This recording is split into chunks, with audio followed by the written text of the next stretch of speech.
Thank you very much. I don't remember. I don't remember much, but I do know that this is now something completely different because we haven't had anything about upper GI today, and I'm glad to be the first one who's talking about it. Disclosures. It's not what it says on your program. I am one of the very few people here who is not employed by a commercial company. I don't work for Odin Vision, although it says I do. I work for UCL. But Odin Vision is a spin-out company from UCL, and we have joint grant funding, and all the work that I'm going to show you has been done as a collaboration between UCL and Odin Vision. So let's just talk about the top problems in Barrett's esophagus. Hopefully this is relatively straightforward, even to all the colonoscopists in the audience. What's the diagnosis? 1, 2, 3, or 4? Normal, irregular squamous lung junction, short or long segment Barrett's? Who thinks it's 1? Hands up. Come on, wake up. Who thinks it's 2? You can see I'm quite an aggressive chap. Who thinks it's 3? And who thinks it's 4? The 4s have it. Okay. What about this one?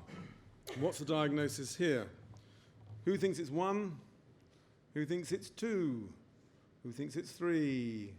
And 4? It's 2. The point is you need a combination of vision, but also, these are your biopsy force, it's 8 millimeters diameter, that's less than 8 millimeters.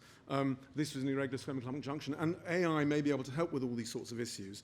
Of course, AI can clearly help with this sort of stuff as well. Normal or dysplastic, who thinks it's normal? Who thinks it's dysplastic? That's pretty easy, right? You can sort of see that there. Normal or dysplastic, who thinks it's normal? Who thinks it's dysplastic? Okay, a few, yeah, it's all horrible and nodular. Normal or dysplastic, who thinks it's normal? Anybody think it's normal? Dysplastic? Okay, it is dysplastic. But it's getting harder. You can see it. Some of these things are quite difficult. And if somebody's not an expert endoscopist, they're going to struggle. So I'm not going to bore you with how AI works. You should all know that by now. But there are lots of opportunities for AI in Barrett's esophagus. So classification of a healthy esophagus versus Barrett's. Well, actually, this is not a trivial problem. To try and define lengths of Barrett's esophagus, that is not easy because you have no reference unless you start putting biopsy forceps out. So this problem is an important problem to solve, not solved yet. However, the next problem, trying to define dysplasia, is rather better worked out, at least in our hands. So we have trained 73,266 frames, of which half are dysplastic. So we looked at about 50-odd patients, 40 patients to train our algorithm and evaluated it on another 20-odd patients. And the number of frames is somewhat misleading. It's a video, therefore you get a lot of frames, and everybody quotes bigger and bigger numbers. Essentially, for these things to really be stable, you're going to need hundreds or potentially thousands of patients. So be careful when everybody else tells you how marvelous their systems are. However, our system is truly marvelous. Sensitivity of 88%, specificity of 80%, the area under the ROC curve is 90%, and that's just on our first ones. And let me just show you what this looks like. So there are different ways of showing this off when we're playing. All right? I'm going to show you some of the games we're playing just to see how the visualization works. What we're looking for is a green dot, meaning either it's not Barrett's or it's non-dysplastic, or a red dot, which means it's dysplastic Barrett's. Here we go.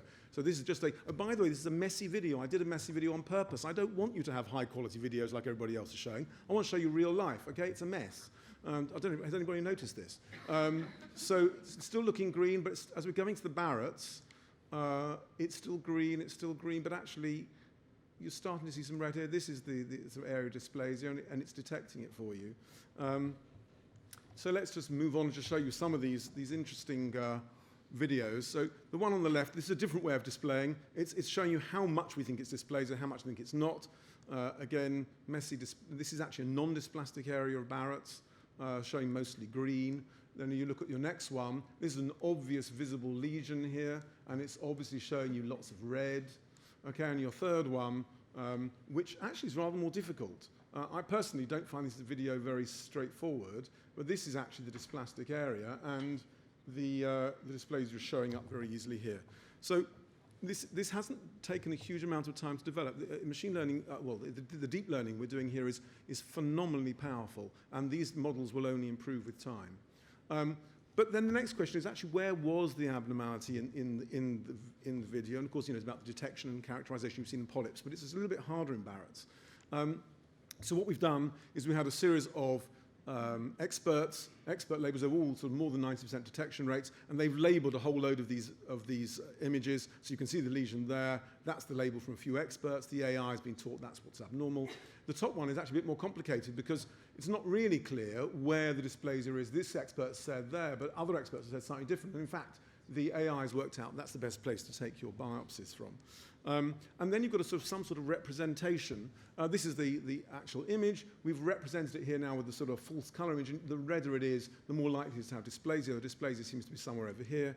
Similarly on this one, these are true. They don't look particularly impressive, but they are really dysplastic areas. And that's where you take your biopsy. This one's pretty obvious. You take your biopsy over here.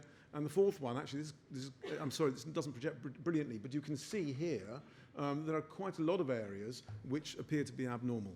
And hopefully these sort of representations will develop over time, and we will have very impressive ways of helping endoscopists who don't really understand Barrett's esophagus to work out whether they should take biopsies and when to take them. The next step, of course, is trying to work out depth of invasion. Here it's a slightly different issue. And we've actually done most of our work in squamous cell carcinoma. These are type 1 IPCLs. For those of you who know about IPCLs, that's a low-grade dysplasia in squamous esophagus, and that is submucosal invasion, type 3 IPCLs. The accuracy here looks phenomenal, doesn't it? It's amazing, right? The reason is because we've taken images rather than videos. Beware of people who present you 100% accuracy. It's usually on images, not videos. So those who've done it on videos, good luck to you. But actually, usually the sense of the accuracies fall.